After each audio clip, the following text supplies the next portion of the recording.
একজন মেয়ে মাদ্রাসায় পড়ে, মহিলা মাদ্রাসায় পড়ে, নোয়াখালী একজন মেয়ে। ইসকন একটা ধর্ম তারা নিজে বানাইছে, এরকম একটা ধর্মের নাম শুনছেন না? এই ইসকন জাতির দুইজন যুবক মহিলা একজন মহিলা মাদ্রাসার মেয়েকে দীর্ঘ সময় নিয়ে তার সঙ্গে রিলেশন করছে। রিলেশন করে 6 মাস পরে বিবাহর প্রতিশ্রুতি দিয়া ঢাকা আনছে। কোথায় আনছে? ঢাকা উত্তরায়। কোথায়? ঢাকা উত্তরায়।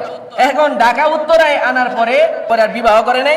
এই দুই ছেলে মিলে তার সঙ্গে 40 দিনের মতো র‍্যাপ করছে। নাউজুবিল্লাহ।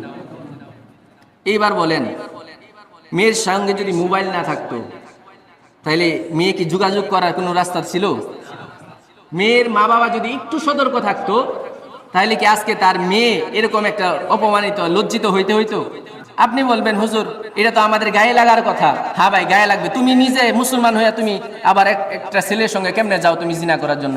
তুমি যে রিলেশন করলা এটা কি অবৈধ না? আল্লাহ তাআলা কি কোরআনে বলছে না যে কোনো অবৈধ সম্পর্ক নিয়ে যদি কোনো বান্দা আসে দুনিয়া ছাড়বে তো ছাড়বে, জাহান্নামে পাকড়াও করতে দেরি করবে না, বলে নাই? তাহলে এটা কি শুধু ইসকন যে হ্যারেই দোষ, আমার মুসলমান বোনের দোষ নাই? দোষ আছে না নাই? বাবা সতর্ক হয়েছে না কেন? মা সতর্ক হয় নাই কেন? আজকে না হওয়ার কারণে তুমি একজন মুসলিম নারী হয়ে আমার গোটা মুসলিম জাতির উপর কলঙ্ক দিয়ে দিছো।